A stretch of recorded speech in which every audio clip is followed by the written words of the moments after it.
Welcome to Living a Sustainable Dream. And this is pretty much the news of the day, what's going on at our homestead. And what we're looking at right now is getting approval for a pole barn shop. And a pole barn shop is a complete game changer for our home. If you look behind me over here, this is the place where we're actually going to build the pole barn. And I'm going to talk a little bit about that area and what we're going through to make that work. What I also want to bring up is, how am I going to build this pole barn? Well, I built the house with friends and some people that actually had some pretty good skills. I built the woodshed over there by myself, pretty much with the help of my wife and my nephew, and then I built the tractor shed with the use of the tractor, my wife, and myself. So what I'm looking at is, I usually don't go online and ask for help too much online. I usually go to people in my local community in which I live. And I also go to the library and check out hard copy books of what I can use. But I realized it would be unfair during the entire build process to keep those books in my possession. I would go way over the 2-week limit. So what I do is I actually take the books, write down the titles, and then I go, okay, this is a keeper, I'm going to put this in. So this is one of the books that I'm picking on or to use is actually pole barn building projects. I'm not concerned about the actual plans that they offer. I'm looking more towards a shop in which it tells you about how to connect your trusses, how to cement the poles in, what is the snow load. And this book is probably my favorite. You know, post sizes, what you can use for your post size. These are the things that I find to be probably the most necessary to build a pole barn structure that's going to last for the rest of my life. So that's the goal, is to build a pole barn that will last, you know, the 50 years that I plan to live here. 50 years.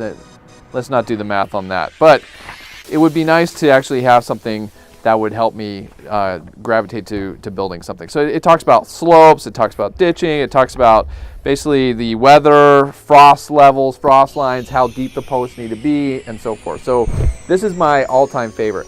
For a complement, I also like the Practical Pole Barn Construction Guide. This book is good as well.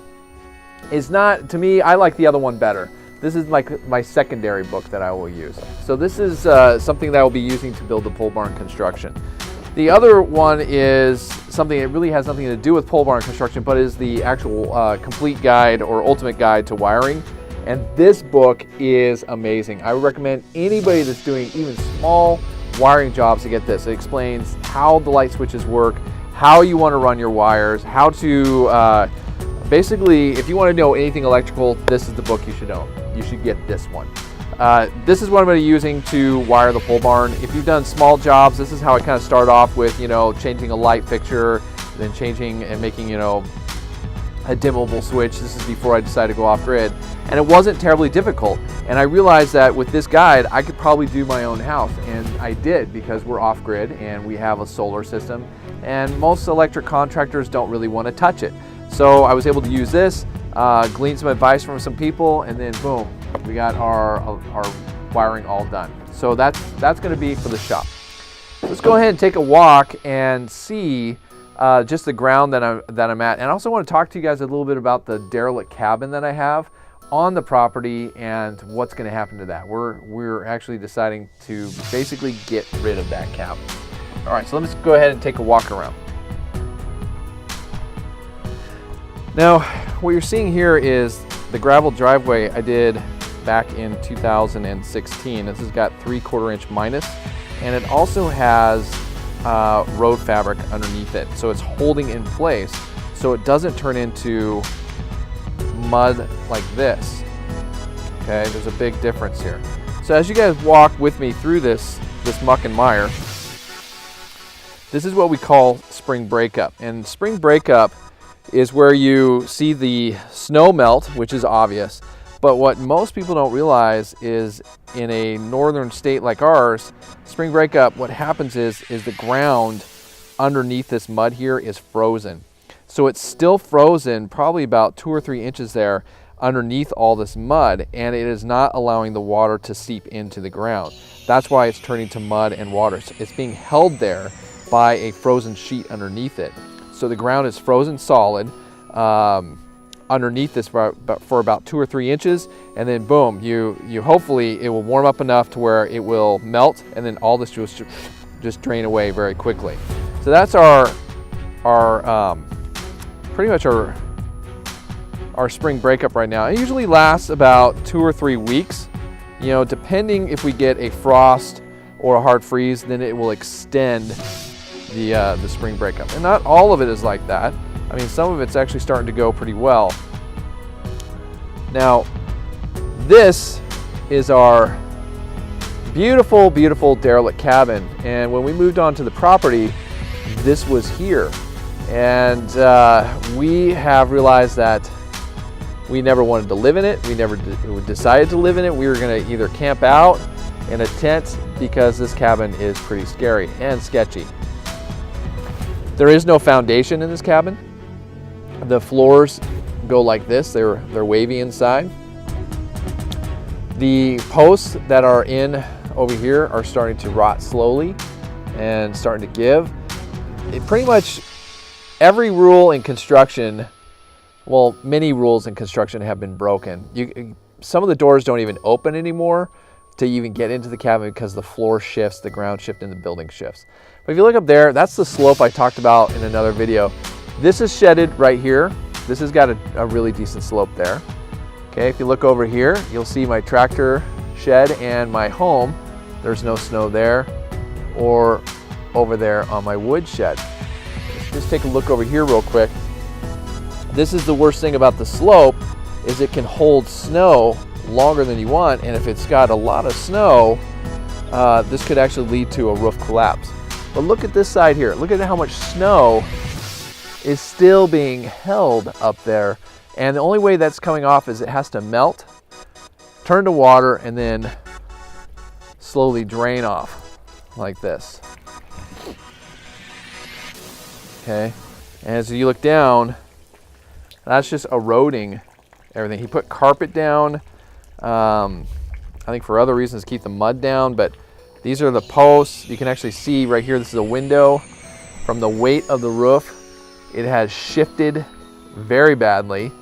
I had to go ahead and do a post and beam inside to keep this roof from collapsing a few years ago. So I had to spend money on something I didn't want to spend money on because I needed this building to be our storage of some stuff that I can't have because we have no garage here yet. We haven't been able to build it. That's the hope of the pole barn, is to move those things to storage. I got cabinets in here, you know, I got my tractor implements. This is something I would love to get a pole barn and shop to do, is to store our bicycles, you know, our spring chairs, that kind of thing during winter. The kitchen area is the worst. It leaks terribly because of the slope here. And then my wife's candle business is at the peak and on a good slope side over there, so her business is safe. But this wall, this building, right this here, this kitchen section is not great, and I always worry every year that it could collapse due to snow. So let's take a walk over here. He decided to build kind of like a storage shed for himself, or a workplace, and that's this building right here, and it's pretty much open, but with the last snow, it really opened up. And so you can see how it has, basically the roof has caved in slightly, and it's crushed the wall on the side and just snapped and broke it right there. So it's just, the laws of physics and how to build were completely ignored when building this shack. You can see this whole section just caved right here, just snapped and broke.